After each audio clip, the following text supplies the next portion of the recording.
सतत ढेकर येणे, पोटात गॅस होऊन सतत पोट फुगल्यासारखे जाणवणे, यासाठी या 3 उपायांपैकी कोणताही एक उपाय करा आणि गॅसेस अपचनाच्या समस्येपासून सुटका मिळवा.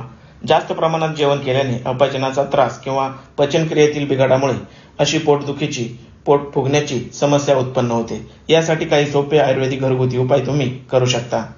1 कप कोमट पाण्यामध्ये 1 चिमटी एवढी हिंग पावडर मिसळून दिवसातून 2 ते 3 वेळा हा उपाय केल्याने पोटातील गॅसेसची समस्या आणि ढेकर येण्याची समस्या नष्ट होते.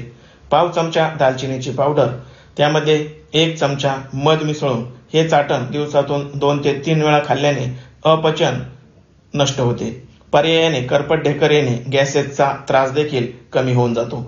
लवंगांची पावडर 2 चिमटी या प्रमाणामध्ये 1 कप कोमट पाण्यामध्ये मिसळून हे पाणी पिल्याने देखील अपचन नष्ट होऊन जाते. गॅसेसची समस्या किंवा करपट ढेकर येण्याची समस्या देखील नष्ट होते. माहिती आवडल्यास गरजवंतांना देखील हा व्हिडिओ शेअर करा. धन्यवाद.